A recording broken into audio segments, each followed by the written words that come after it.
Well, thanks again, everyone, for coming. My name is Lauren Blackburn. I'm the director of the NCDOT Bike Ped Division. I expect we'll still have a few more people trickle in.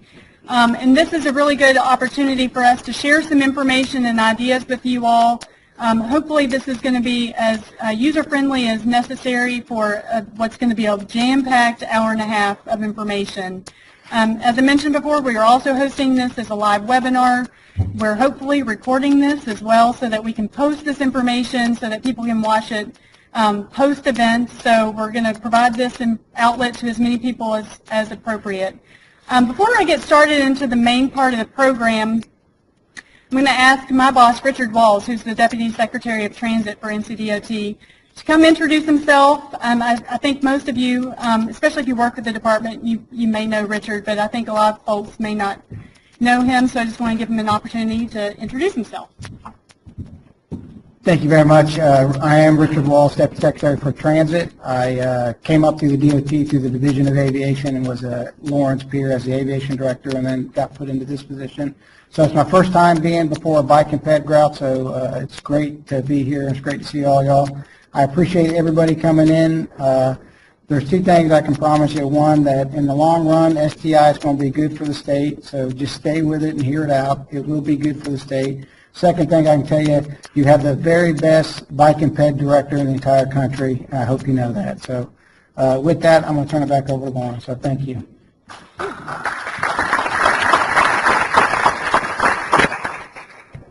Okay, sure. Thank you again. We do have a fully packed agenda, and it'll probably go a little bit beyond 3:30, so everybody be patient with us. I'm going to provide a couple basic introductory slides, and then I'm going to quickly turn it over to some folks to provide some more detailed information. I think it's helpful for everybody to remember that this is not an entirely new program or phenomena for us to have to go through a formal funding program for us to develop bike and ped projects. If I can get the clicker to work. All right, come on.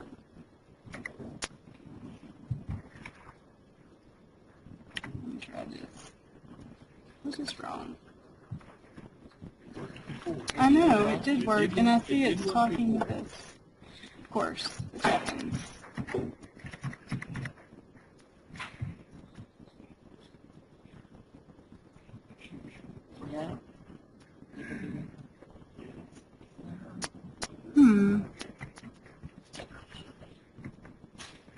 Hey, do I have control of the slides? I'm not so sure.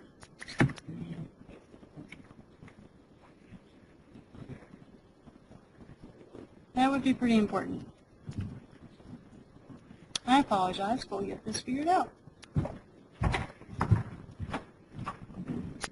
What do you suggest? This is good.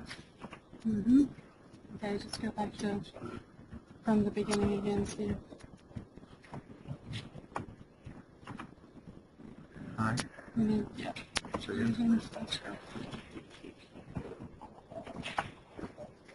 All right, we'll do it however we have to do. All right. Yep, this works. Okay, there are some basic objectives we want to cover today. Fortunately, there's not a lot to change in the way of mechanics about how bicycle and pedestrian projects are going to be submitted to the department for funding, so we don't have that disadvantage to have to work through. But there are some changes at the state and federal side of things that we need to be mindful of and how that may affect bicycle and pedestrian funding opportunities.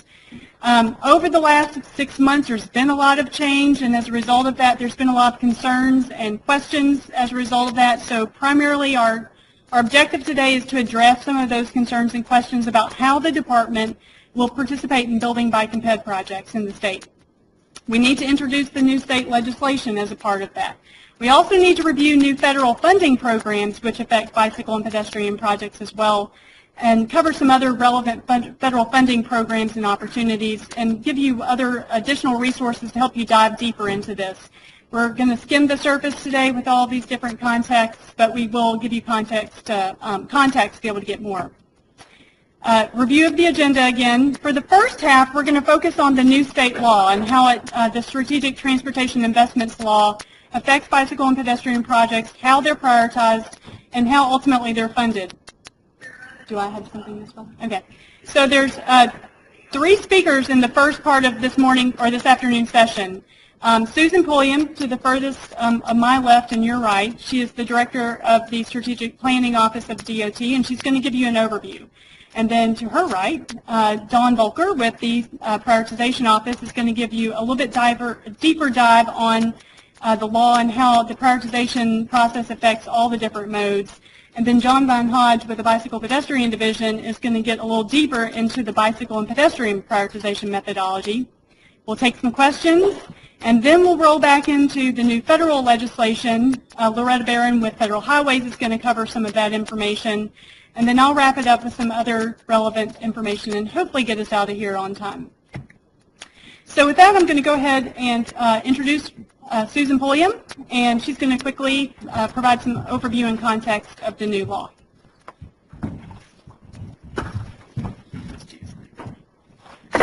Good afternoon.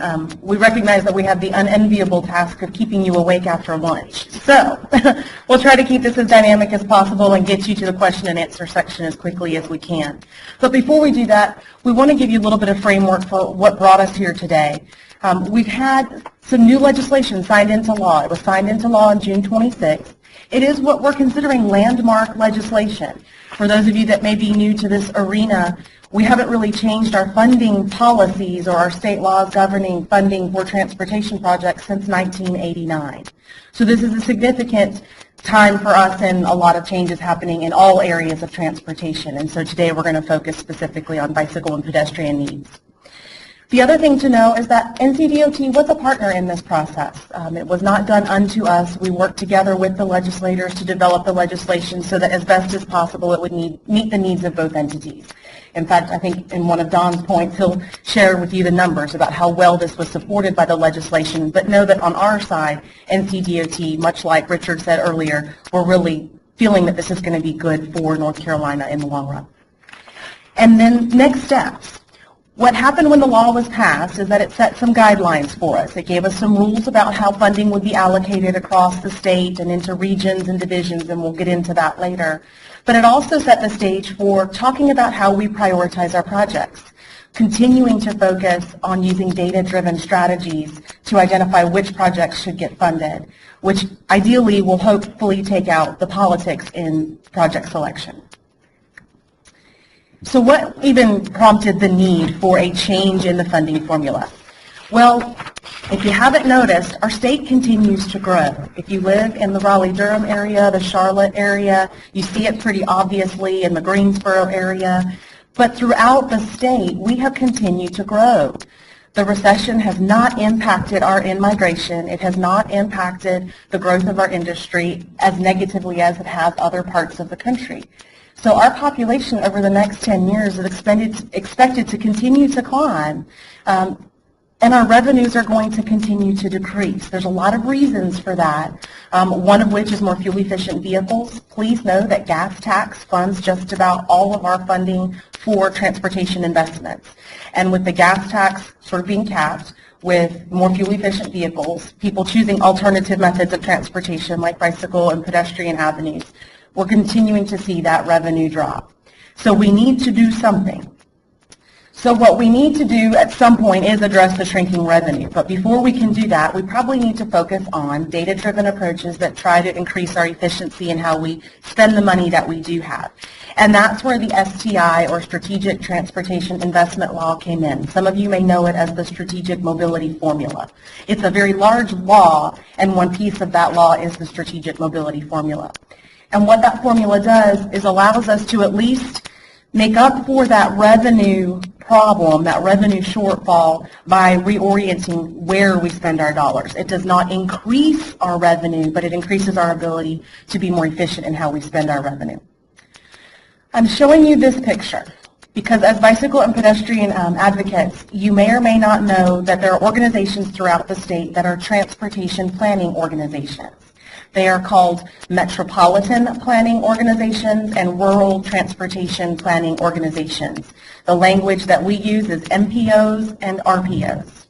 One thing you need to know is where you are in the state and which one of those organizations is your organization, is your advocate for transportation investments, because that is one avenue you have for getting your voice heard as to which projects are important and which projects are essential to your community. This map is available on our website, so you can zoom in and things like that, and I'm sure Lauren will share with you all of those internet resources towards the end of our session today. But one thing I want you to do is figure out which metropolitan planning organization or rural transportation planning organization you reside within, because that's a place where you can go and advocate for your projects. Keep in mind you're in one or the other. Each area is either a very large urban metropolitan planning organization or a smaller rural organization. You won't have two. There'll just be one that you'll need to find for your area. In addition, we have regions and divisions, and I show you this graphic to let you know that this is part of the funding process. Don's going to talk more deeply about how the funding allocations are going to work, but knowing which division and which region you're in will also help you to know which areas you need to focus on for advocating for your projects. Regional level projects are for other modes of transportation, but specific to bike and pedestrian, division level projects will be probably where you'll focus most of your efforts. And those numbered divisions also correspond with a very specific division engineering office for the state, so there'll be a point of contact for NCDOT as well as through those planning organizations in each of those areas. So I've started hinting at this when I showed you both of those graphics, but how can I participate in this process?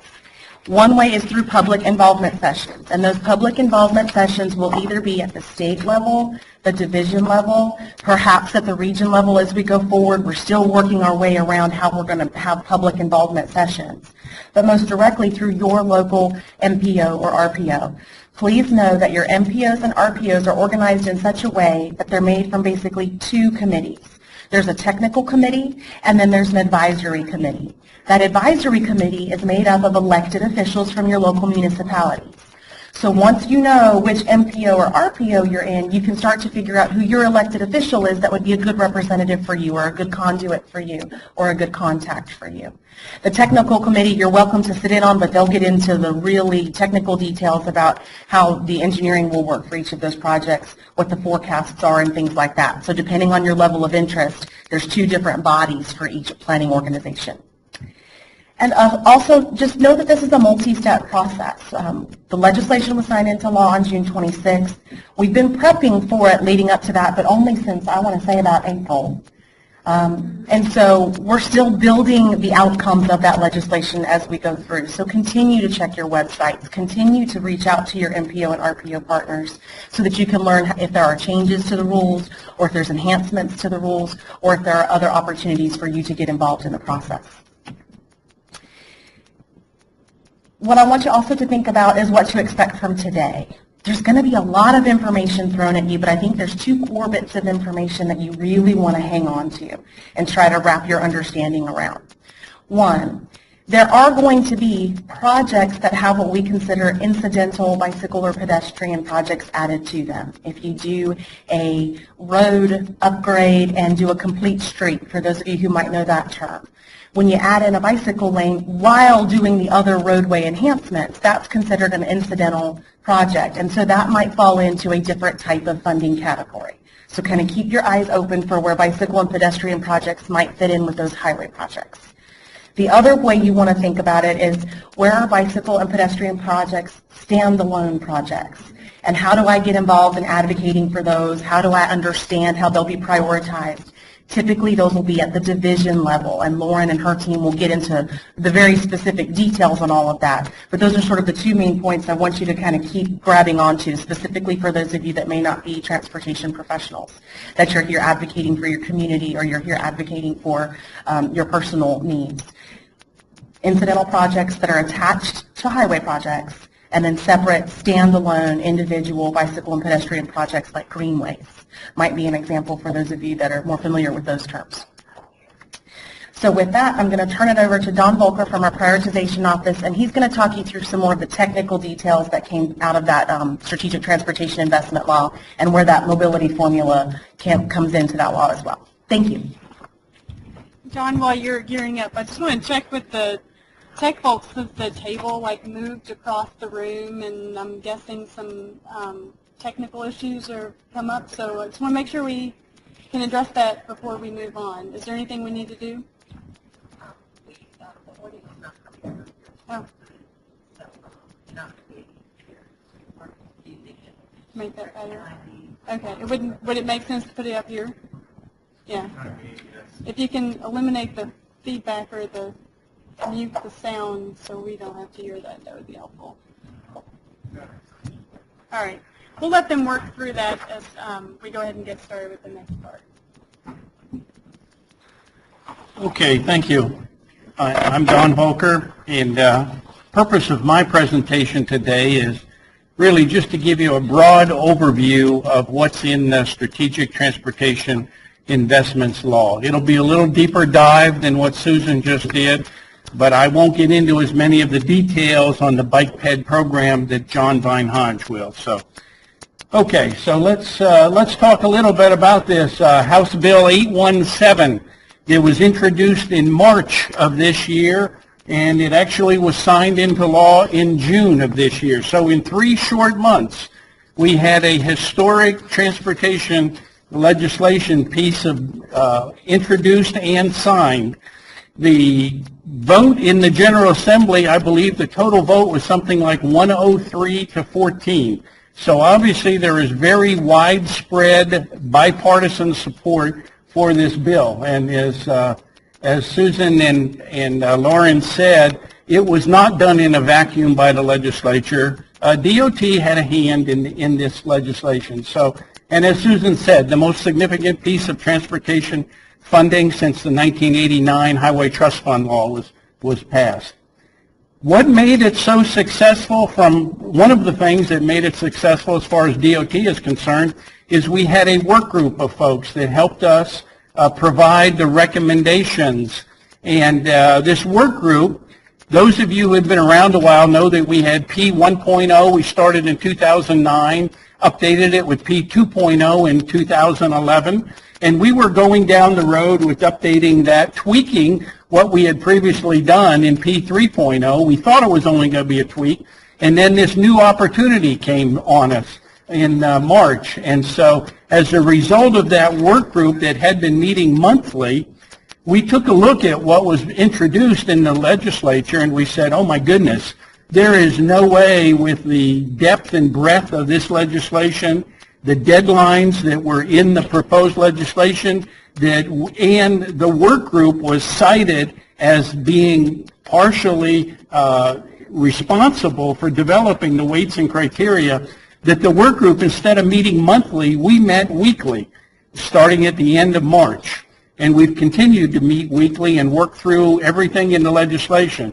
We also invited the legislative staff to participate with us on the work group. Why did we do that? Because I can tell you they were nearly invaluable to us, because there were times that they heard the discussions of the work group and they took those discussions back, and you could see there were changes made to the law as it worked its way through the committee as a result of the staff participating in the work group. It also helped us in the work group because we learned what the committees were thinking, and it helped guide the work group's efforts. So it was a two-way street. Okay, who is this work group that I talked about? Well, it's our MPOs and RPO partners. We have 3 representatives from the MPOs, 3 from the RPOs, and then 1 representative from each of those advocacy groups, internal DOT staff, 1 from Transportation Planning Branch, Program Development. You know, those are the folks, Calvin Leggett and the guys that take the output of prioritization and use it as one of the inputs to the drafting the TIP. Each of the 5 non-highway modes had a representative, Ports Authority, and of course, you know, we got 14 division engineers. 3 of them are on the work group. Federal Highway Administration is an advisory, and as I said, we added the legislative research staff as an advisory member. Okay, how does this whole STI thing work? Well, what it did, I'm going to advance it through here till I can get all the slides up. But essentially it established 3 categories of funding.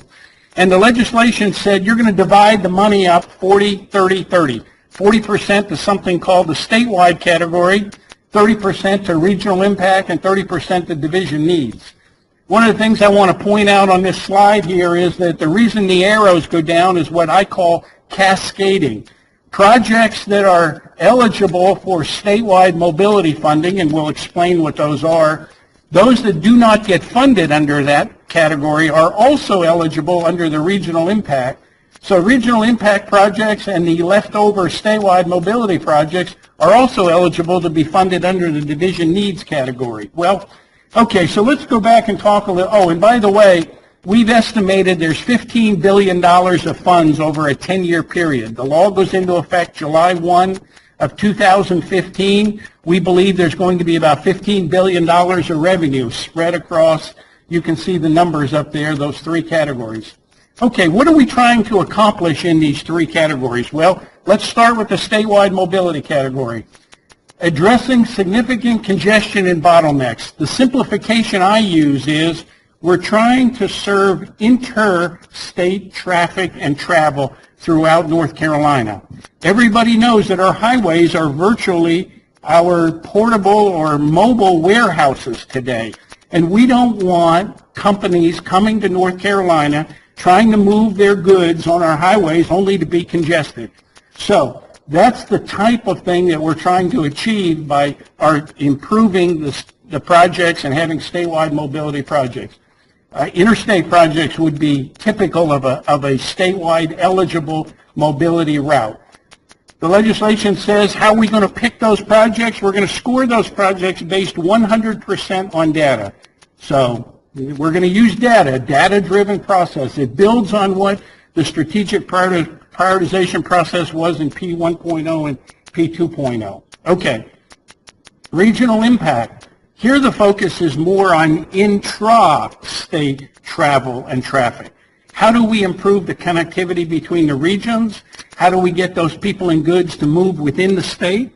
And so that's what the focus is there. So it's more than just the interstate. It's connecting those areas in regions within the state. How are we going to score those projects? 70% will be based on data and 30% will be based on something called local input. And we're going to get into what all those mean here in just a few slides. The funding, the regions, there are 7 funding regions. We all know there's 14 divisions. They're paired up by regions A, B, C, D, E, F, and G. And so there's 7 funding regions.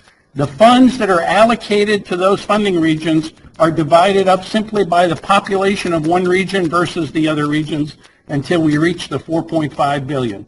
And then the division needs, okay? Those projects are intended to address more of the local needs. Are there access needs, safety needs? What is it that drives the goals of what a division might need? And there's 14 divisions. In that case, the monies will be divided equally amongst the 14 divisions. What are the types of routes that are eligible? Well, it's all the routes from statewide and region, plus in the division, it's your secondary roads that are essentially eligible for that.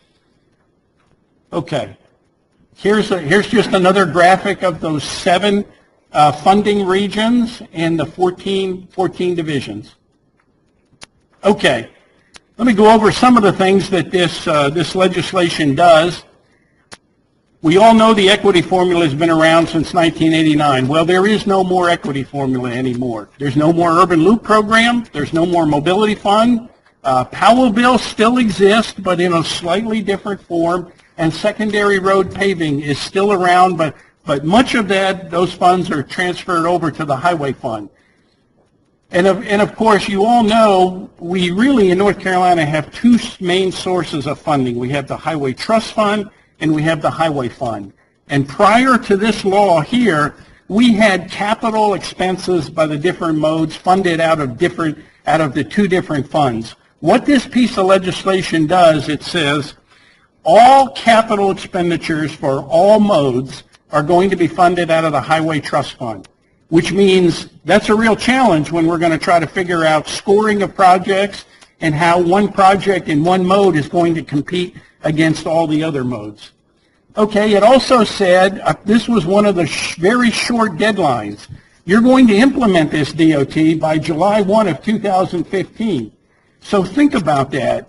We had all these projects lined up in prioritization from prioritization 2.0, And now we're being told, guess what? You're going to reorder the projects that are not scheduled for construction, scheduled for construction after July 1. You're going to have to run them through a new prioritization process. So that means a lot of the projects that we have in the pipeline, we've got an opportunity to keep them on schedule until July 1. But after that, everything gets thrown into the new formula.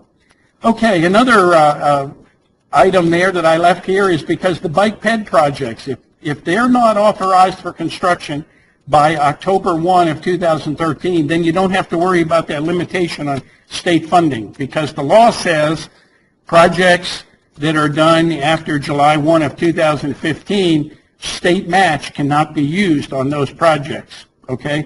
But I'll let John talk a little bit more about that. As I said, capital expenditures, all modes come out of the Highway Trust Fund. And then local input. Again, 70-30 is the scoring on the regional impact category, 50-50 for the division needs. And we'll go through that. Okay. It also said that essentially you're going to score each of these projects, each of the modes are going to have a 0 to 100 point scale for scoring projects. Now that doesn't mean it's going to be very easy to say, well, a 40 on a highway project is equal to a 40 on an aviation or a bike ped or a ferry. That's a whole nother challenge that I'm going to get into here for you. One of the things it gave us was an incentive on the highway side. It said that if a local community, a municipality, will come forward and agree to match, or not even match, just contribute to a highway project, 50% of that commitment will be returned to that area for a future project, for other high-scoring projects in that area. So the legislation only made that applicable to highway projects. As I said, capital comes out of the Highway Trust Fund. Operation and maintenance expenses are going to come out of the Highway Fund. It also had a project cap in the statewide mobility funding category, and that cap amounts to about $300 million a year. And the reason for that is that so no single project or corridor of projects will take all the money out of the statewide mobility category. As an example, we all have heard about the widening of I-95 and what needs to be done. We know that's billions of dollars to do that. Even though those projects might score well, we wouldn't want that project to take up all the statewide mobility funds across the state. So they put that provision in there. And then it also said that not more than 10% of the regional impact funds shall be expended on public transportation projects. Again, just another caveat that they had with regard to the transit projects. Okay. You have to follow through with this a little closely, because what it says is those CMAQ, congestion mitigation, those air quality projects, the competitive discretionary grants, or the APD projects, okay, if you have a project that is funded from that category, those funds are excluded from the calculation. So we take them off of the top, and they have their own separate prioritization process. So they won't run through the process that I'm going to talk about in detail in just a few slides. Then you've got the bridge replacement, the interstate maintenance, and the highway safety improvement projects. They all have their own prioritization processes already in place. And the legislature recognized this and said, we don't need to change something that's working. So you continue to fund those projects using those processes, but the funds, if you're going to build any of those projects, they have to come out of the respective category of statewide, region, or division. And then the third major category here says the STPDA, Transportation Alternatives, and the Rail Highway Crossing Program. It said if any of those funds are used, you have separate evaluation processes, but they will come out of the division share, because that's where those projects are eligible for funding. Okay, now let me just talk a little bit about eligibility. What are the types of highways that are eligible under statewide, region, and division? Again, I don't really need to read these here to you, but essentially think of statewide as interstate type of travel or traffic. regional being intra-state, the U.S. and NC routes, and then in the division, all the secondary routes. But keep in mind about that cascading effect. All right. It also gave us the definitions for the non-highways.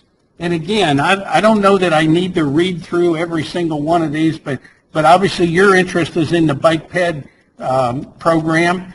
And essentially what the law says is that only federally funded independent bicycle and pedestrian improvements can be funded out of the division category.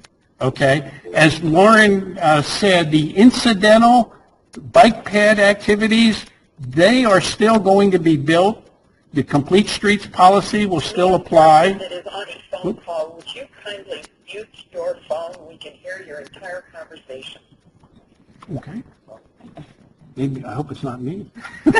Anyway, the incidental bike ped projects, if we have projects that have bike peds as incidentals, they're evaluated under the strategic prioritization process. And when I get in, those funds, though, don't count against the bike ped program or anything like that. So, again, I don't know that I need to go through all the other ones here because I know your interest is in the bike ped program. Okay, how are we going to score the highway projects, all right? I think we've talked about the first two lines up there being statewide, 100% data-driven in the mobility category. What the law says was here is a menu of criteria, 9 or 10 criteria here. You, DOT, and you, work group, you get to decide which of these criteria you're going to use. You get to decide how you're going to measure it, and then you get to decide what percentage weight you're going to put on the criteria that you select. Okay, so that's really what these, this was the menu that the work group worked through. We had, and that's why we spent week after week after week going through each one of these criteria and how they would be scored and what percentages to select and all of that. So that's what we did. Okay, this is what the work group and the board and the work group made their recommendation to the Board of Transportation on August, and the board has accepted these. We will be going before the Joint Legislative Transportation Oversight Committee.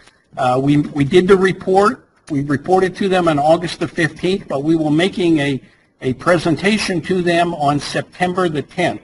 Everyone is invited to come to that, and we're going to go into great detail of all of these. But essentially, the 5 criteria under statewide mobility is benefit cost, which is essentially your travel time savings divided by the cost to DOT.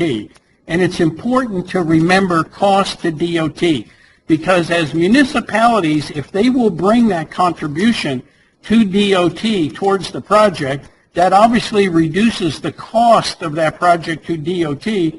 If you reduce the denominator in the BC ratio there, then obviously the benefit cost ratio is going to go up and that project will get more points. Congestion is pretty much what are the congestion that is out there today. We measure that either using INREX data or we use a simple volume to capacity ratio number to get that. Economic competitiveness, probably one of the items that took the longest time in the work group to come to an agreement. We essentially agreed that we'll have 2 components of economic competitiveness. One is we use an economic model called TREDIS, which is widely used across the country. But one of the things TREDIS can do for us, it tells us what is the gross domestic product within that division, within that local area out there. And then what is it today? What is it when we build the project out there? And that change in gross domestic product is what we measure as 50% of the component of economic competitiveness. So if somebody tells you it's what the economy is going to be in the future, that's not true. It's what's the change. That's what's important. So those areas that have weaker economies, their projects are going to score higher than those areas that have stronger economies. That's 50% of the scoring. The other 50% of economic competitiveness is what are the number of long-term jobs that are created by the project. And so that makes up that 10%. Safety, we use 3 factors, critical crash rate, crash severity, and crash density, I think are the 3 So obviously, the greater the number of accidents in that, the greater number of points projects are going to get. Multimodal, freight, military, we kind of combine 2 or 3 criteria there that essentially the scoring there is under multimodal, if the route directly connects to an airport, a seaport, an intermodal terminal, a military base, it gets points. If it's the freight component is essentially the higher the number of volume of trucks, the greater the score is going to be. And on the military side, it's those routes that are on the non-interstate STRANET, the strategic military network. Those projects will get some additional points. So essentially, those are the criteria. You can see under regional impact, we use 3 of the same of the 5 from statewide mobility, and the same under division needs. Okay. Oh, I probably should go back. We're going to get to this local input, what that is, and why the division is going to rank 15% of the total project score, and your MPO or RPO will have the other 15% in the region. And in the division, that 50-50 split is going to be 25-25 between the divisions and the MPO or RPO rank. Okay. Now, for the non-highway, what did the legislation tell us we had to do? Well, it didn't give us that menu of criteria, what we did on highways, but it said you have to use at least 4 quantitative criteria. So, again, the work group, we spent a good deal of time, and the work group challenged the DOT staff to keep bringing every week new criteria. They weren't comfortable with everything, so it was 1 week after another that we were trying to decide on what the criteria would be for the non-highway modes. Local input, just like in the highway side, you've got to have the 70-30 or 50-50 splits. And again, the criteria is based on it. The law actually says up to a 100-point scale, but each of the non-highway modes have a 0 to 100-point scale. Okay. All right, so now we're getting into one of the bigger challenges of this whole process. Now we've got 6 modes, 6 prioritization processes, 6 scores or projects that are ranked 6 different ways. How's that 40 that's in a highway going to be a 40 to a bike ped or 40 to a public transit? Okay, and it has to be evaluated that way because all of these modes and these projects compete for the same funds. So there's got to be some way that we're going to make that analysis. And frankly, we scoured the country trying to figure out how in the world has anyone done this. And the truth is, we have yet to find anyone that's got a quantitative way to make that analysis.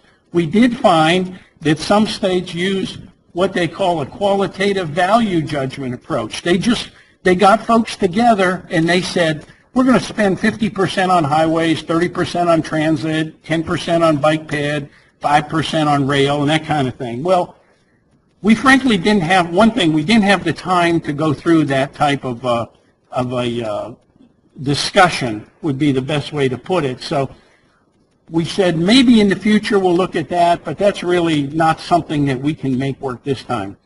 We then said, well, what about this weighted benefit cost? What if we just looked at the benefit cost that each project, regardless of mode, gives us? And we got thinking about that, and we said, well, you know, if all we're going to do is use benefit cost as our criteria, why do we need all the other criteria? Why are we having those 9 criteria? The law told us we had to select from those other criteria, or it told the non-highway modes you have to have a minimum of 4 quantitative criteria. So we realized that approach wasn't going to work. And then we got looking at this statistical analysis. And that seems to have the best chance at success here. But to make a statistical analysis work, you really have to look at the data, the projects, the whole range of projects that are in the sample size, and you've got to look at what the scores are. You've got to see, is there a pretty good bell-shaped curve amongst all the scores, or are the scores skewed to one side or the other? And of course, we're not going to know that until we get all the projects scored after we open the window next January and get new projects in and get them all scored according to the criteria. So the bottom line was that approach was not going to work this time. But what we said was okay, we're going to continue to do this research with national experts to find out who's done some kind of a normalization. We said we're even willing to let some outside agency come in here next year, once we get all these projects scored, take a look at each mode's range of scores. Do they fit a bell-shaped curve? Can we do some kind of a statistical normalization between the modes? And we'll listen to them. If they've got recommendations, we'll bring it to the work group. And maybe in P4.0, we'll have a little different way of normalization. But as an interim step, here's what the work group decided. It said in the statewide mobility category, since essentially it's really highway-centric. I mean, there are those 4 aviation airports that can compete for money, and the freight rail on the Class 1 railroads. There may be a couple of projects out there that would have good scores, but essentially we said, let's let those projects stand on their own. But for the regional impact and the division needs, DOT, go back and look at what have you historically been spending on highway versus non-highway. And so we did. We went back to the financial people, and they told us the historical budgeted amounts were about 93-7 split, and the historical expenditures were 96-4. And so you might be asking, well, why aren't those numbers the same? Well, remember, the way DOT funds projects is we use a cash flow management technique. If a project costs $100 million, we don't set that $100 million aside as a budget number. What we do is we only set enough money aside so that if that project takes 3 years, we know that we've got enough revenue to pay those bills when it comes due. And so we do this for hundreds of projects. And one of the things that might actually make these numbers a little lower, it might be project delivery. Maybe even though we budgeted 7%, maybe we didn't deliver all those projects, or maybe it just took longer for those projects to be billed back to DOT. So, where do we stand with all this? Well, the work group finally recommended and the board accepted a minimum threshold. In the combined region impact and division needs category, 90% of the funds in those categories should be highway, 4% need to be spent on all of the non-highway combined. So you can see there's still a 6% float in there. It can go either way. Okay, I've talked a lot about these local input points. How do they work? Well, they, again, regional impact and division needs category, 70-30 in regional, 50-50 in the division. What's going to happen is each MPO, each RPO, each division engineer, they're going to get a minimum of 1,000 points. And actually, some of them get a little bit more based on population, but for the sake of discussion today, we're going to say they're going to get 1,000 points. And they're going to have to spread those points across all modes, not just highways, but they're going to have to do them across all modes. All of the projects in their area that are eligible for regional impact get 1,000 points to assign, separate 1,000 points across all modes for those projects that are eligible for division category funding. The point cap, they can assign 0 points or up to 100 points. That's the way the model is set up. All right, and so if a project gets 100 points and it's in the regional impact, that's 15 more because it's 15% of the scoring. And if the division engineer puts 100 points on it, it'll give 15 more points. So that, you know, it's pretty straightforward. The math is pretty simple.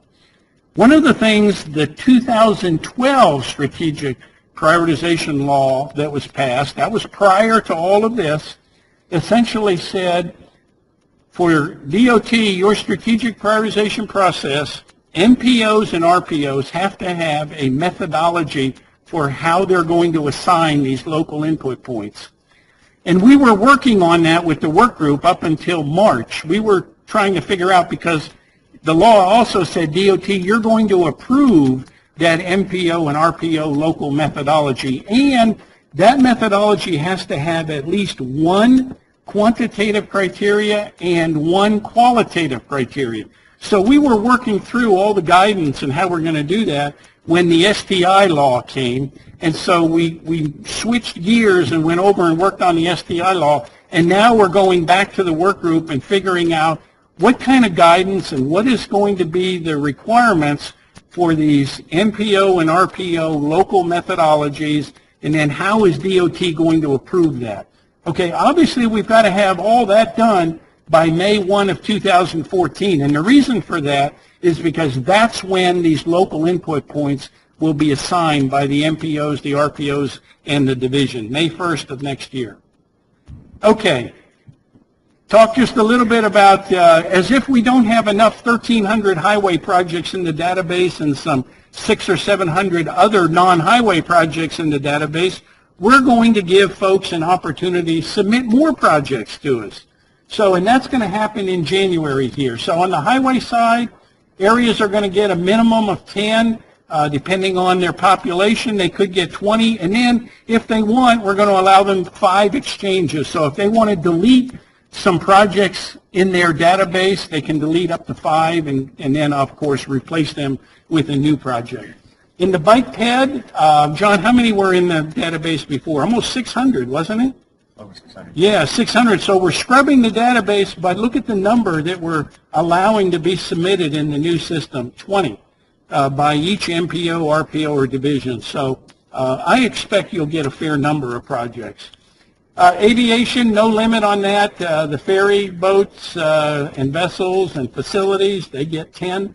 Public transit, no limit on them. Again, all the projects that are in the system will be scrubbed and will start from scratch, and then they can submit 5 rail projects. Okay. All right, how are we going to make all this happen? Well, as we speak, there's an IT scoring model that is being built.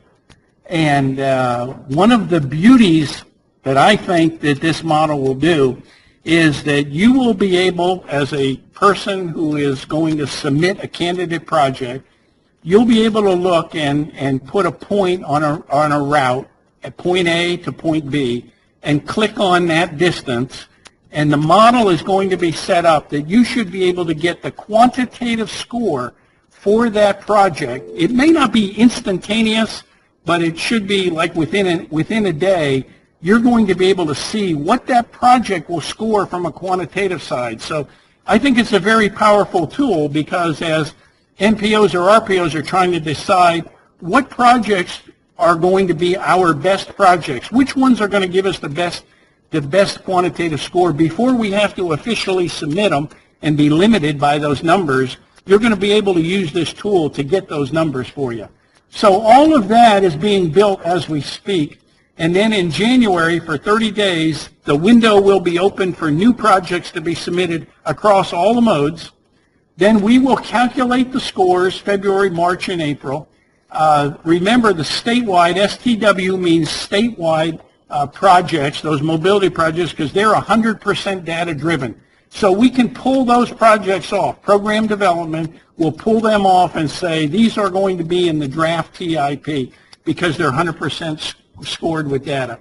And then the remaining projects that's when this window is going to open on May 1 to the end of July for those local input points to be assigned. So all of you that want to, as Lauren said earlier, make sure you get to know your MPO, your RPO, and your division people. Because if you want to advocate for your project, you need to get to them, because in the regional category, of course, I know there's not any bike ped projects there. It's 70-30, but in the division category, that's 50% of the scoring.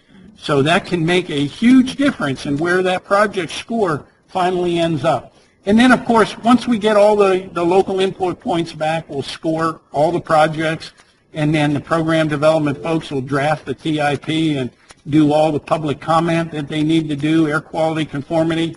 The bottom line is we cannot be beyond a final STIP approval by July 1 of 2015. Again, that's in the legislation. And again, just some of the key dates. This is my last slide. On August 7th, the board approved the recommendations. On August the 15th, we submitted the report for the JLTOC. September 10th is when we make the presentation, and hopefully they will agree. But if they don't agree with the weights and the criteria and the measure, they're going to tell us, and we will only have a short period of time to get back to them by October 1. So with that, John, I'll let you get into the details of how bike ped projects are going to be scored. All right, thanks, Don.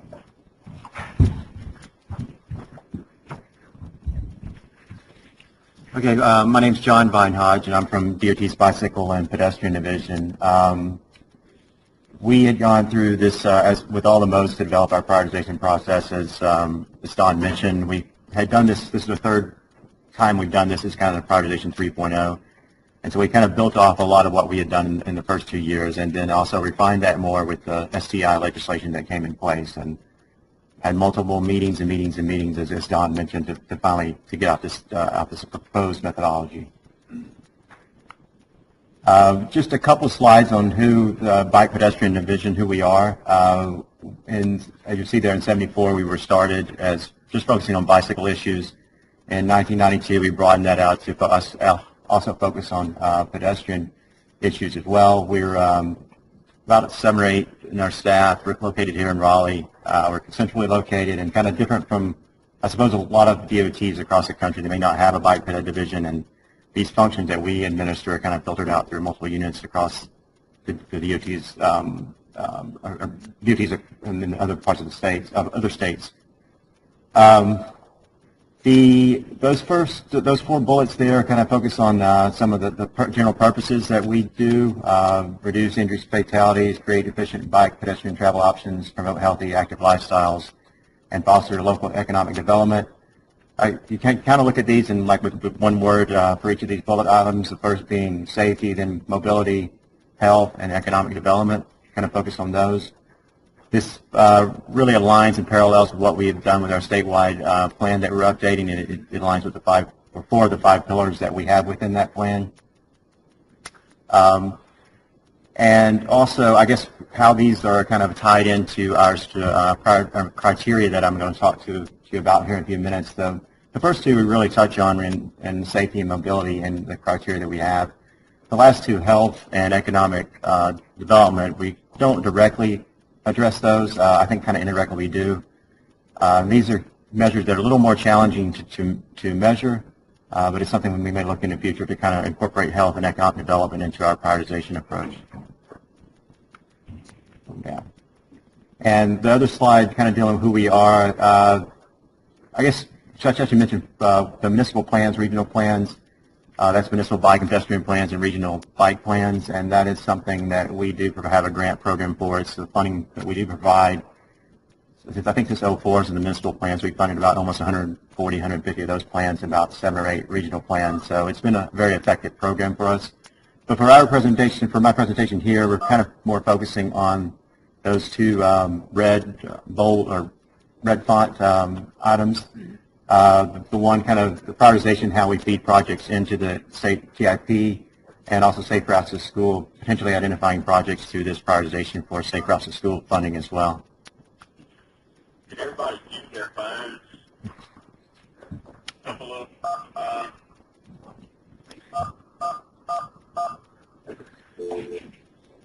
Okay.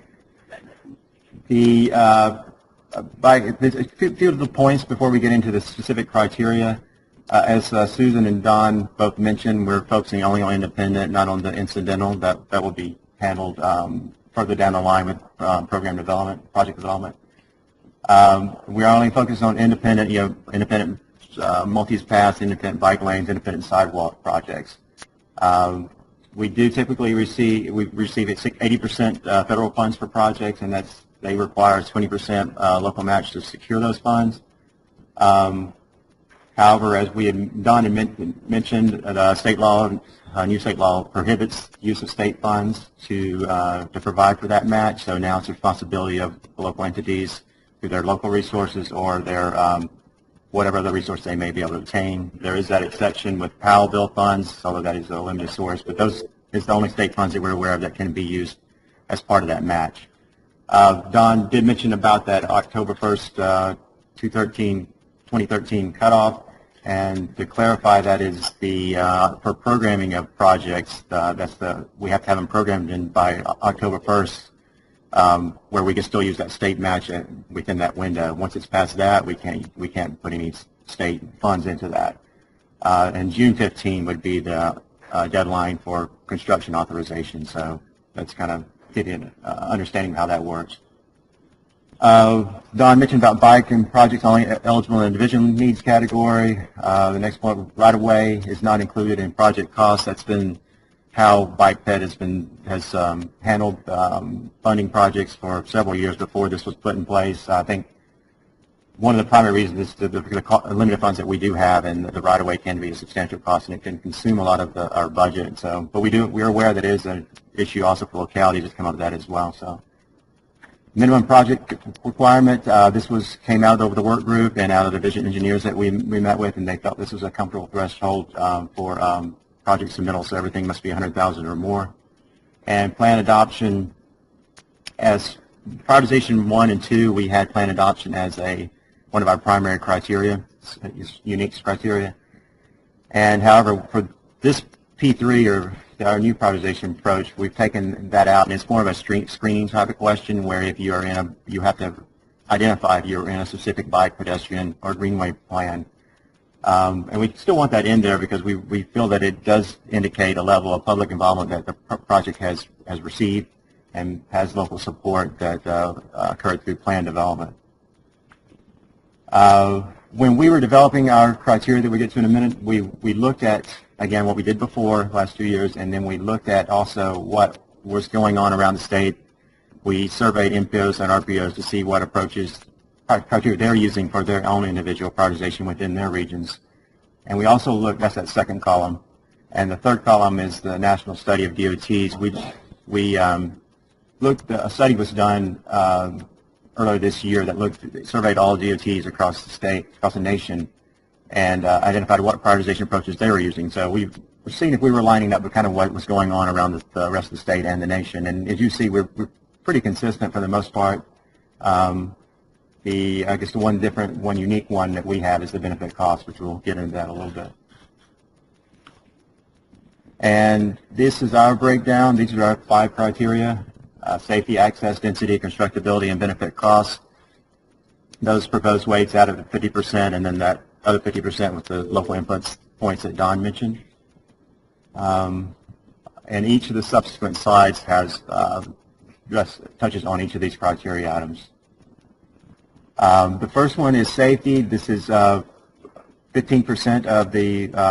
of our 50% of the quantitative, but 15% of the 100% too. This one, I think with Bike Ped is a challenge. We're trying to go to a data-driven approach, and with Bike Ped it is a challenge. There's not a lot of data out there to evaluate Bike Ped projects. It's something we are working at, but this was one item where we actually did have some data, and we have it, and it looks at both crashes and speed limit, which is 2 data items that we do have. We have crash data for the last 5 years geocoded, which we will use to evaluate these projects. And with the crash, we have crash at 50% and speed limit at 50% for this criteria item. And crashes look at projects that have a cluster of crashes in that around that project will receive more points, and it kind of goes in a range of a scale lower where you still receive points if you get 3 or 4 crashes, but it's a little bit lower than 5. 5 or more, you get the max points. And then posted speed limits. So looking at where there may be a higher speed limits, there's the severity of a crash between a vehicle and a pedestrian or vehicle and a bicyclist increases significantly. So we want to recognize that facility provided on a high-speed area can provide substantial safety benefits. Access. We don't have for this P3. We don't have data for this. It may become more data-driven as the next round, next P4, whenever that is. But this is really derived for local input, as when people submit their projects, MPOs, RPOs submit their projects, they will have to provide this information. And it has 2 components of it: destination types and distance to that destination. Half of the weight is the destination type. So projects that have a lot of these origins and destinations and bike pedestrian trip generators and around that project will receive more points. So essentially you total, there's a primary center and a secondary center. You total those centers that you have around your project, and you total up the points for that. So the more you have, the more points you get.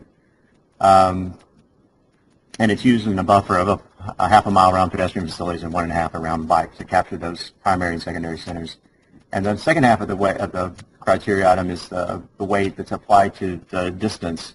So whatever that distance is to that destination. For example, if you have universities, if the sidewalk project abuts right up to the university, then you receive the maximum points, and then as you go further away, the points lessen. So that's 10%. The third criteria item is demand density, and this is another data-driven one that we have. Essentially, we're looking at the ideas that projects that are in areas where there is more people living or more people working has the potential to benefit to provide for more bicyclists or pedestrians. There's a need, probably a need that's identified there more. Again, we have that 1.5 mile round bicycle and a half a mile round pedestrian facility. Essentially, we're calculating what the population density and the employment density is around those bike or pedestrian facilities, and those that have that higher population employment density receive more points. So. Constructability is our fourth criteria, and this was driven a lot by our highway division engineers that served on the work group that Don had discussed. They really wanted to see projects that could be delivered in a more timely manner than we have in the past, and so we wanted to incorporate this into our prioritization as well. This has three primary subcomponents: right-of-way acquired. Projects that have more right-of-way acquired will receive a higher number of points. That's 50% of that total constructability.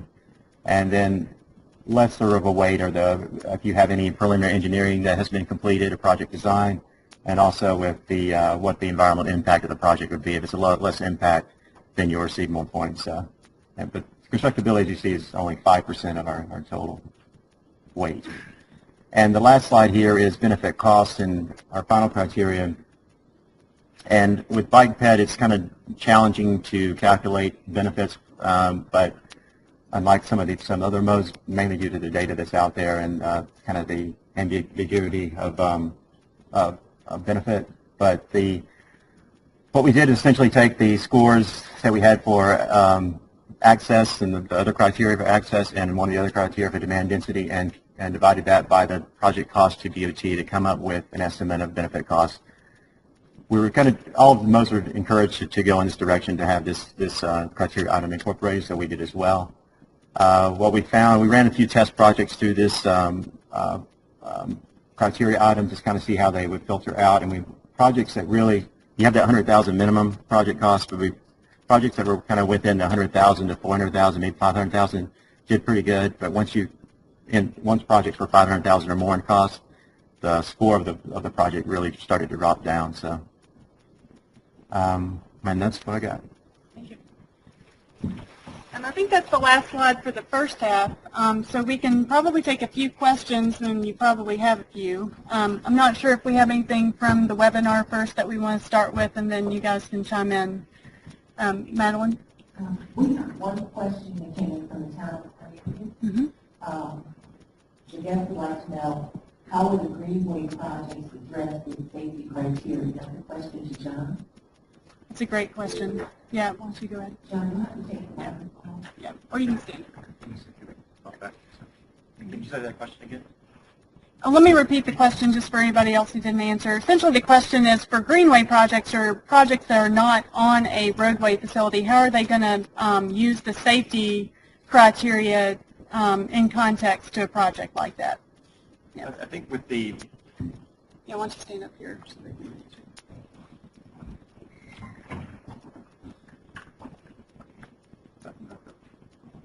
What was with that?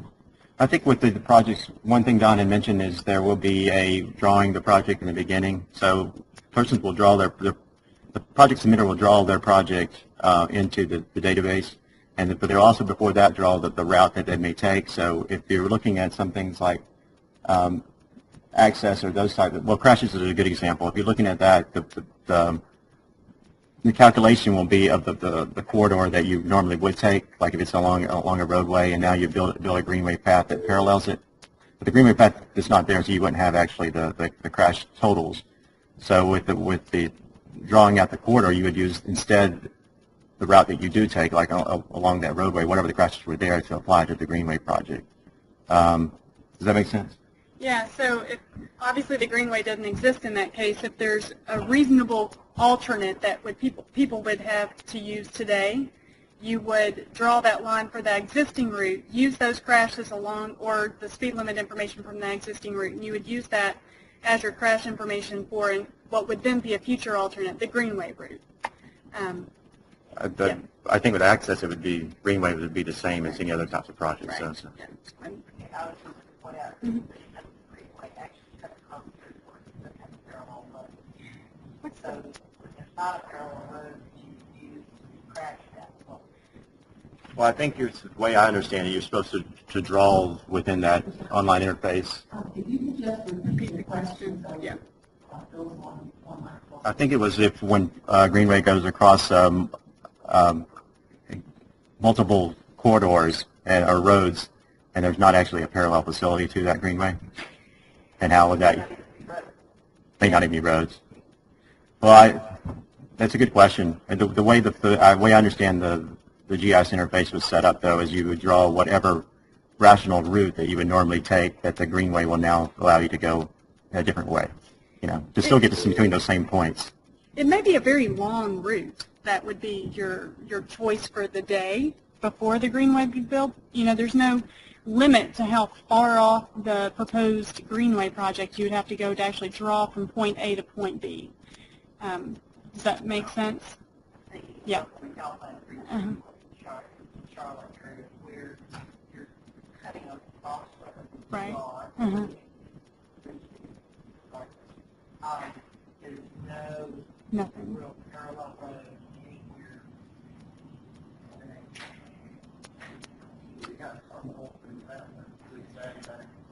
Yeah.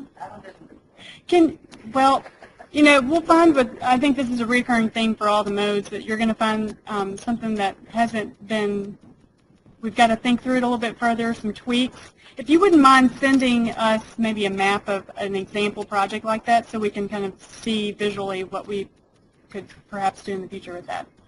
Okay. Let me go Roger next. Mm-hmm. Kind of sort of a multi-part question, but the overall relevant part of our question is what has happened with the new state law to a variety of ways for the DOT to get projects done in projects. The way I'm using it is a very broad term. Let's start out with planning grants, like Ped studies. Oh, okay. So the question, for anyone who didn't hear that, the question is what impact the new state law might have on non-capital projects. It's important to mind that this is all about capital improvement. So this has no reference to any other operations, maintenance, or ongoing activities of the department. No relationship there. That would be a budgetary issue, an ongoing biennium budgetary question. So.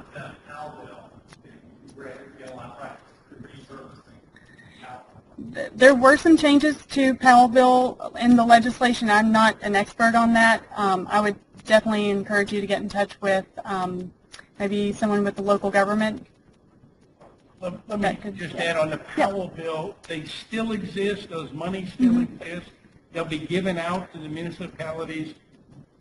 I believe it's a slightly different formula. Some of the division engineers might correct me, but it will still exist. If I remember right, after the first 5 years, the amounts of money should be commensurate with what they're getting now.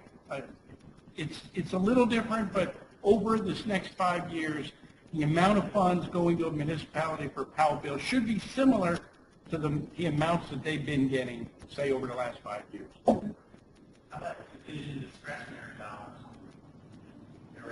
Discretionary.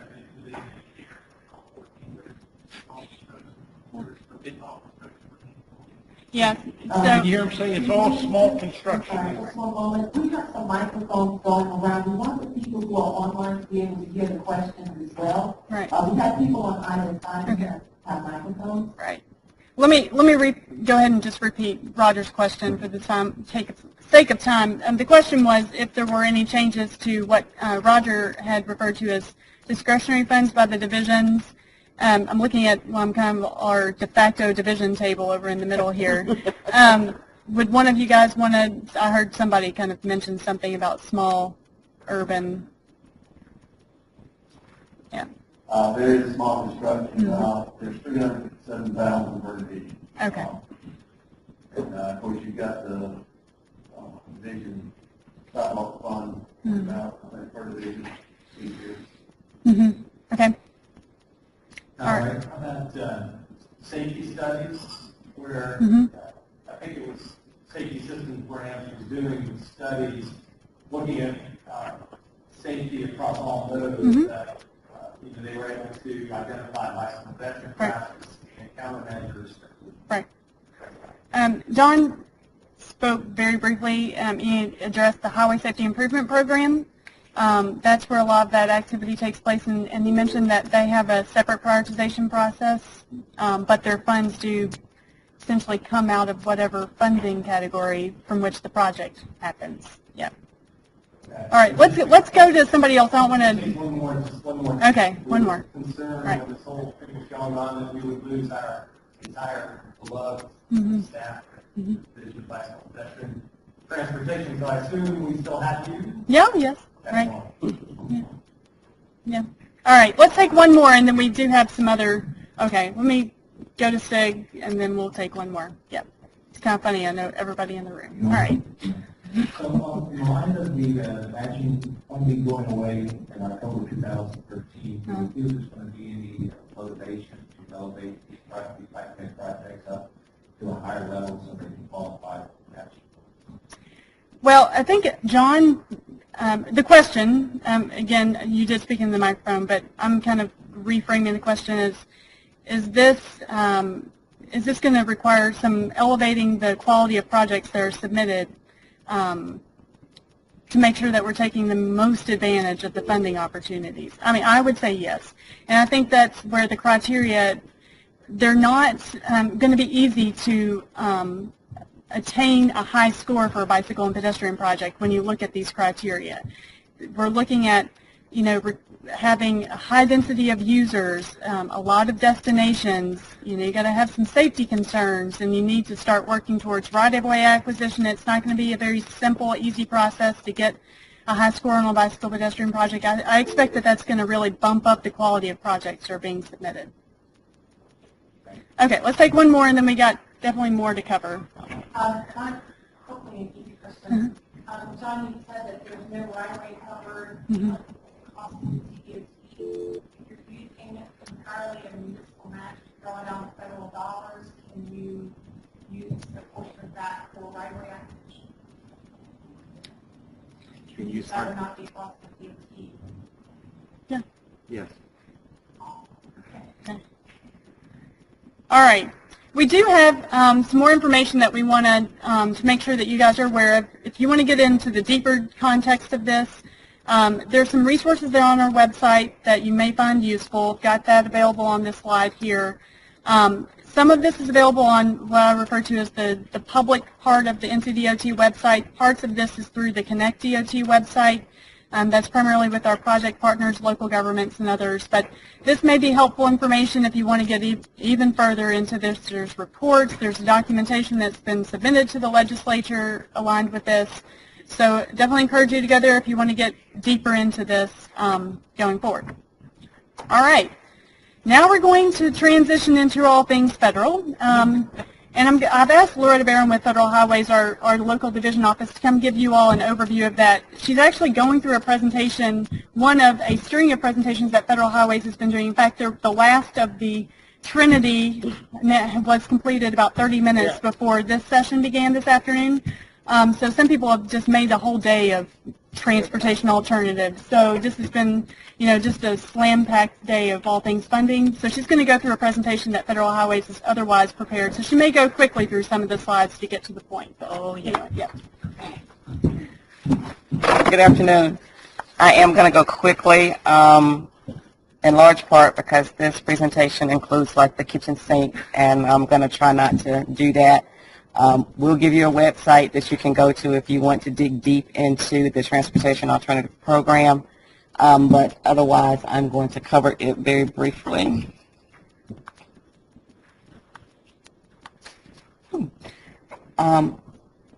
This doesn't look like mine. Okay.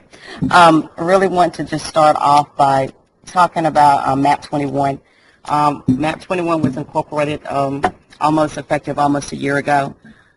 It created the Transportation Alternative Program, in essence a combination of the old Transportation Enhancements Program, the Safe Routes to School Program, and the Recreational Trails Program, three of our federal programs that were in existence prior to. They are still sort of in existence, but under one funding source right now.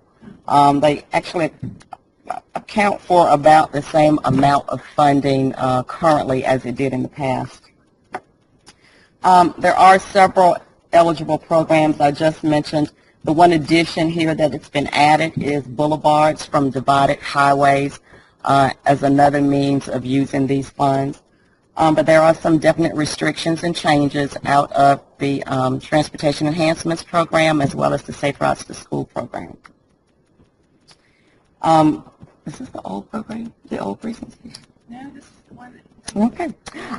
Okay. We do, I'm not going to go this way. Okay. As with most of our programs, we are primarily an 80-20 match. So the traditional TAP program is an 80-20 match with some changes for the Rec Trails program. These funds are actually sub-allocated or allocated to states. Within it, they are sub-allocated even further. We require that a certain percentage of these funds be given directly to our transportation management areas, those urban areas that are over 200,000 in population. There are also an allocation for urban areas as well as rural areas, or smaller urban areas and rural areas. And then there is a portion of these funds that are given to the state that are flexible. They can be transferred, they can be used anywhere in the state. And, as part of that transfer, the state can transfer up to 50% of those flexible funds that can be spent anywhere in the state. Or other federal programs can be transferred into the TAP program. And you can still transfer these funds to FTA if they are going to construct a project tied to something else with these funds. We do require a competitive process. The state, as well as the large MPOs, those TMAs, have to create a competitive process that includes public involvement in order to be eligible to receive these funds. That does not include the Recreational Trails Program. Who's eligible to receive this money or to get a project? Local governments, regional transportation authorities, natural resource or public land management agencies, tribal governments, schools, school districts, and other local governmental entities or regional entities. Who's not eligible? The state DOT is not an eligible recipient of these funds. MPOs are not eligible recipients, and nonprofits are not eligible. So the DOT will be developing a program for you all to compete competitively to get these funds because they cannot receive them directly. And I'm going to skip a whole lot of these. Like I said, you have to make sure that that your projects either meet the definition of a transportation alternative project, that it is a recreational trail project, the Safe Routes to School project, or maybe a boulevard or divided highway. There are a lot of eligible projects under the TAP program, and I'm truly not going to get into them today. As I click through, you will see that I'm just skipping all those details because we're running out of time. But there are other projects that are eligible for these funds, and if you are interested in that, I encourage you to go to the website and get the full details.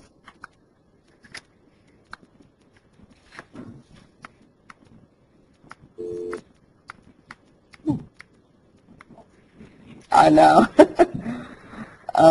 Let's see. What is not eligible? These are some of the changes from those old programs that we have. Educational components are not eligible unless you're doing a Safe Routes to School project.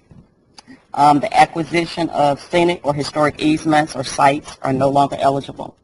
Scenic or historic highways or visitor centers, those programs are no longer eligible. Historic preservation that's not for transportation is not eligible. Operations of those facilities are not eligible, nor are museums anymore. Transportation museums are no longer eligible to receive these funds. Additionally, administrative costs are not eligible. Promotional activities, unless you're doing Safe Routes to School. Parks and recreational facilities are not eligible. No campgrounds, no playground equipment, none of that stuff. Nor is routine maintenance and operations an eligible expense. So once you've constructed this sidewalk or whatever, someone has to take over maintenance and operations. You cannot do that with these funds. We do have a recreational trails program that we have implemented for many years, and it is still eligible under the TAP program, and the requirements are the same. That program in North Carolina is administered by the Department of Environment and Natural Resources. And the Safe Routes to School program is still eligible as a TAP program. There are some slight differences that are now in effect, in that they no longer have to have a Safe Routes to School coordinator because it is no longer a standalone program with us. And there's no direct set aside for Safe Routes to School.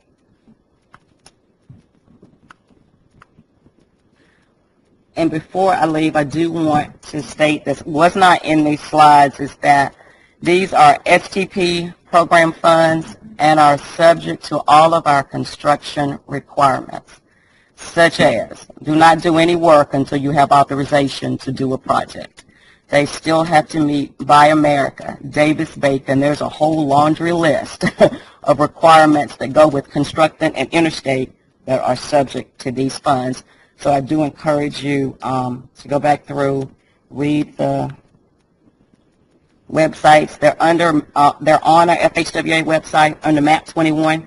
You can go and find the presentation. I believe this was a public presentation. You can go and get a full copy of this presentation with all the eligibility requirements. And I'm going to turn it over to Lauren, who's going to talk about the DOT's process for these TAP funds. Okay, thank you. Mm-hmm. So again, if you want to get a little bit more information, I encourage you to go to Federal Highway's website. I think as of today, they're finished with their series of webinars on the program. There's been several webinars on it. It's a new program. It may be similar to what was called transportation enhancements, but there's new strings attached, new restrictions. But it is largely designed for building bicycle and pedestrian improvements. That's the mainstay of the program, so it's still got the heart of that.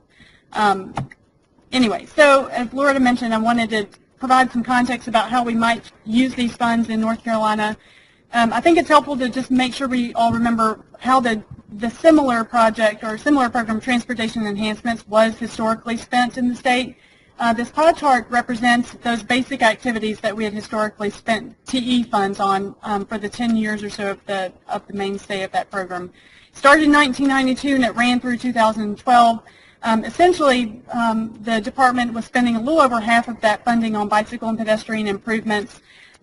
Recreational trails program has historically accounted for about 7 or 8% of that historically. And then roadside environmental within the department has been operating several eligible activities, landscape improvements, environmental mitigation, some other activities which constitute another chunk of that. And then there's other eligible activities similar to some of the things Loretta mentioned, historic improvements, museums, that sort of thing that had historically taken a portion of it. These apportionments are, so as she also mentioned, the TA program has a similar dollar amount that's been allocated to North Carolina, so that's not a big change. And there is no new additional Safe Routes to School apportionment. In previous allocations, it was a different set of funding in addition to the TE program, so that's no longer the case. It's been absorbed into the program. Same slide as what you saw earlier, the sub-allocations. I just think it's important to reflect on the fact that the department doesn't receive any of these funds directly, so we don't have the ability to have allocations within the divisions, for example, or even within the bicycle pedestrian division. This is funding that is directly administered by local governments. They are the sponsors of the projects, but we partner with them to help them make those projects a reality. The Recreational Trails Program, as she mentioned, is administered by NC DENR, and that set-aside has already been submitted through the process to DENR, so they have those funds, and historically they get about $1.5 million annually of the program for their funding. And they have different regulations for how those trails and facilities have to be built. And again, it seems like it was just yesterday when MAP 21 was authorized, and it will be due for reauthorization by September of 2014, so that's just around the corner. Eligibility, again, just kind of reviewing that. They have to be a surface transportation-related activity, so or recreational trail. So those are bicycle and pedestrian improvements. They have to fit within the TIP definitions of an eligible criteria. They can be sponsored by lots of different eligible entities, not the state, of course, but a local government, schools, so there's more flexibility in that. And the two key elements, they have to go through a competitive selection process and they have to be screened through public involvement. Those two things mean that it's even more important for local governments to be project sponsors because they do have the ability to go through a public involvement process in conjunction with their MPOs. And I think it is a good thing that through the state's Strategic Transportation Investments formula, now that we do have a very robust competitive selection process for bicycle and pedestrian improvements, that we find ways to marry the state law with this new federal program. So the state's requirements for how the TAP funds might mention, I think Don has described the fact that the TAP program, technically according to the state law, can have a separate prioritization process.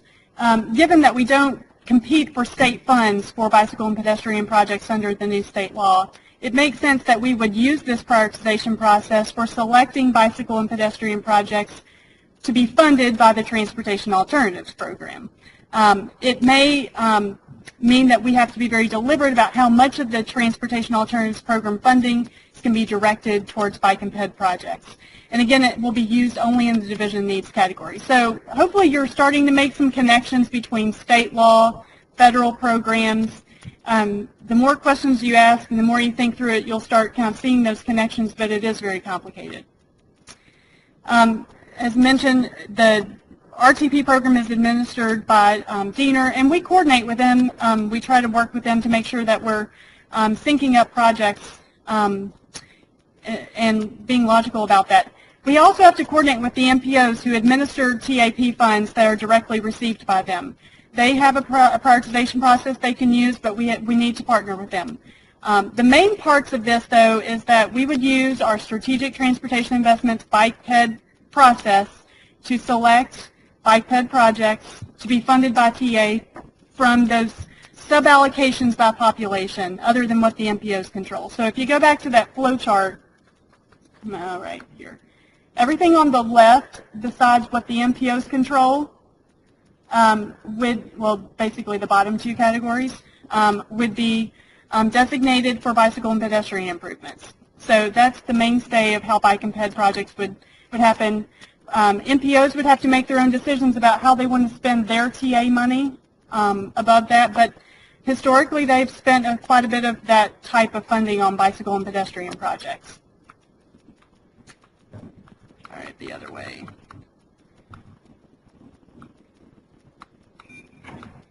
Okay. There is an option on the right side of that structure for flexible statewide funds, and it makes sense that the department would transfer a portion of that for roadside environmental activities, given that the competitive selection process and public involvement is required for TA programs. So it's very likely the department's going to make that an ongoing activity, is that they would transfer a portion of TA to the STP program for roadside activities. I think that's actually a good thing for bicycle and pedestrian projects. It clarifies exactly how much could be used for bicycle and pedestrian projects instead of there being that ambiguity. But there will still be some left over from the statewide portion, again on the right. that could be used on other eligible activities. And what we're going to have to do over the next several months is develop a process by which communities or other project sponsors can submit projects that are eligible, but not bicycle pedestrian projects, to see if we have anything come up through that process. We just don't have a unit in the department that's specifically dedicated to transportation alternatives. So that's something that we'll be developing over the next couple months. But again, the primary message here is that the funding sources on the left side that are administered by the department will, for the most part, be used for bicycle pedestrian projects. Okay.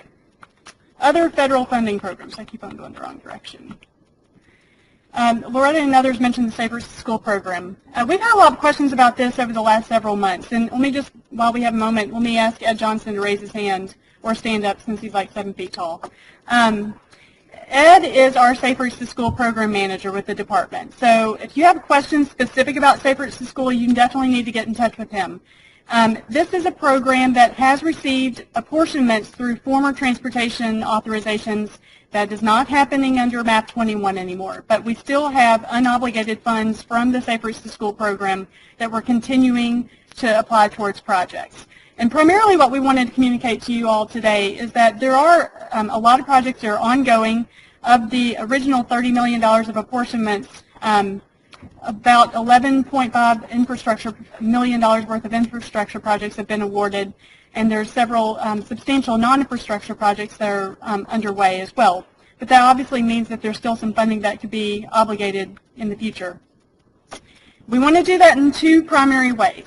The first is working through an existing list of projects that were submitted in 2008 and 2009 to the program for Safer School funding. What we're going to be doing is filtering through that list of projects. I think you have about 70 or so projects that you're working through. We're going to work with the divisions to make sure that those projects are defined well, that they have a good chance of being delivered within a reasonable time period, and then we'll begin working through those projects to see which of those should be funded within the next couple of years while we transition towards the new Strategic Transportation Investments Law.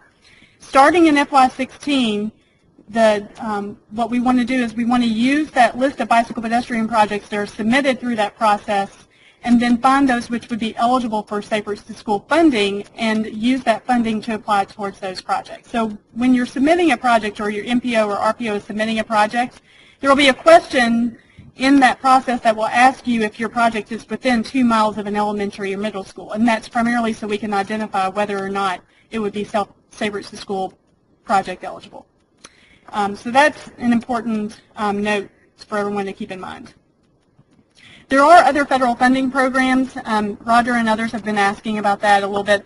The CMAQ program, Congestion Mitigation Air Quality Program, has been a long-standing program for building bicycle pedestrian projects. Definitely don't want anybody to forget about that.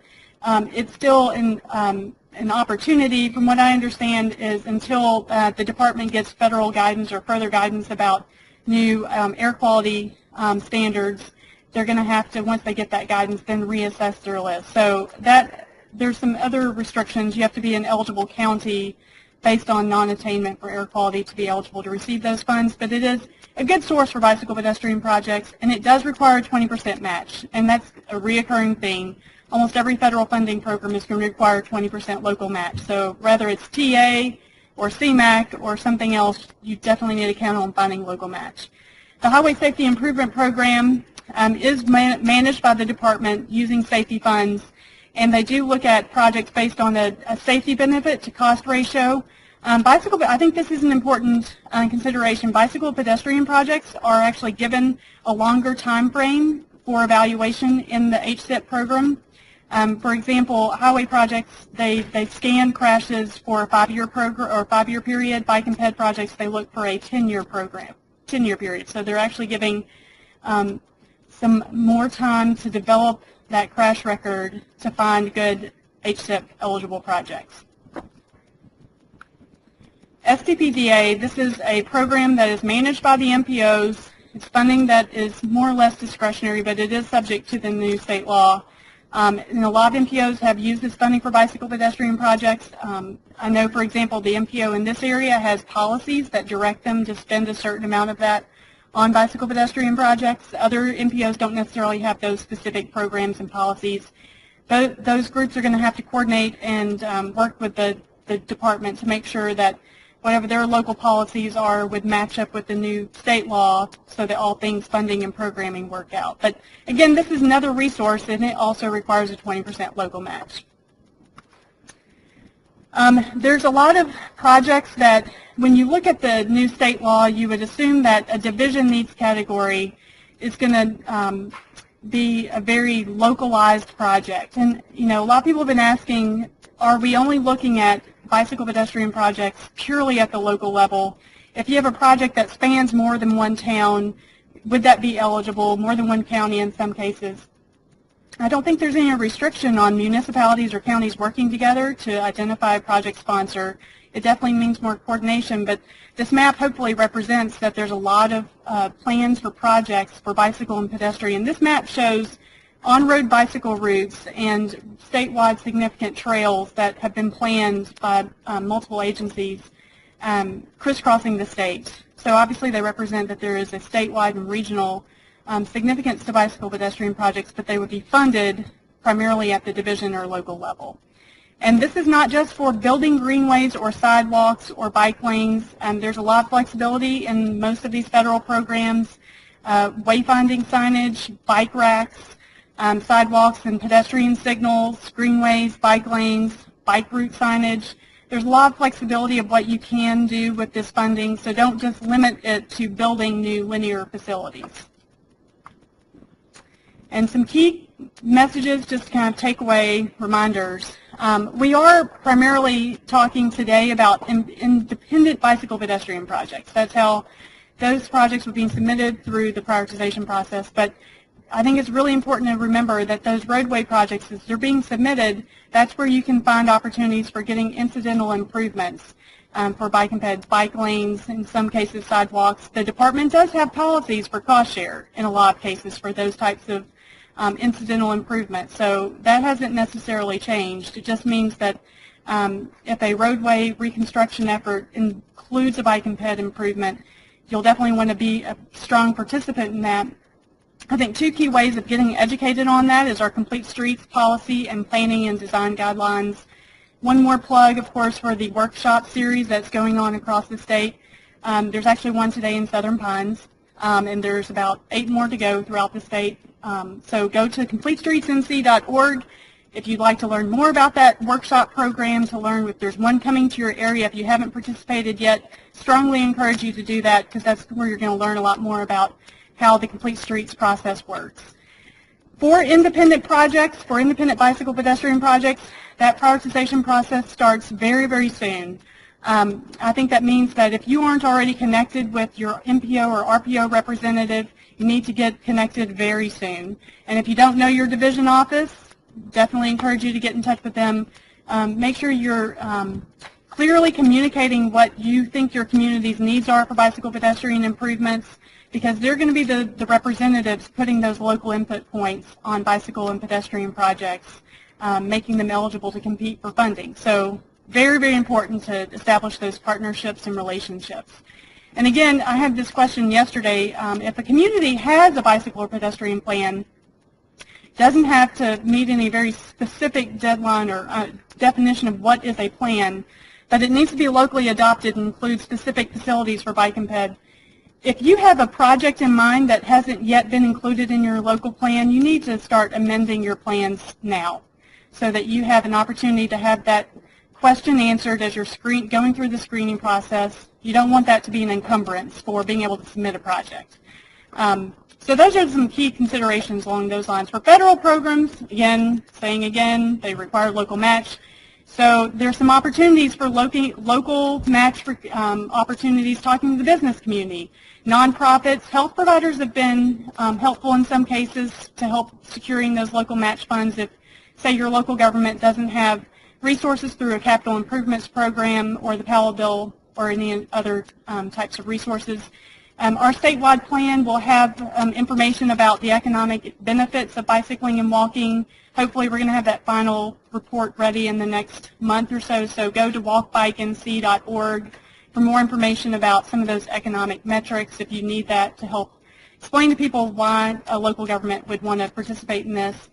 And I think there's also other opportunities we don't take advantage of often enough. For example, conservation groups. They will actively work to secure properties in the same types of environments where we want to put greenways, for example. So partnering with them to make sure that you're working in the same ultimate goal, I think, would be a good idea. Utility providers have easements, and there may be increasing openness to them allowing for greenways, for example, to be placed within those rights-of-way. And a lot of other partners can help. Project delivery is so critical, and John talked about this in our criteria. The constructability criteria, maybe 5% of the total, but it's very important because it's saying that being prepared, having thought through the important engineering details, is going to make or break projects in some cases. So very important that you've thought through some of those details. Your division office is going to be a great resource if you don't have those resources locally. Things like utility relocation, if you haven't thought about that when you're submitting your project, including that in your cost estimate, you may wish that you had thought through that after the fact. So those are important keys to think about over the next couple months, because the MPOs and RPOs are going to be submitting and creating their list of projects this fall for submitting in the spring. So the time is now to start talking with people about what your needs and interests are. So again, some other contacts of people who can help provide additional information. Our email addresses are up on the screen for the division. If you have more questions about the Recreational Trails Program, go to the ncparks.gov website. Daryl McBain is the state's Trails Program Coordinator.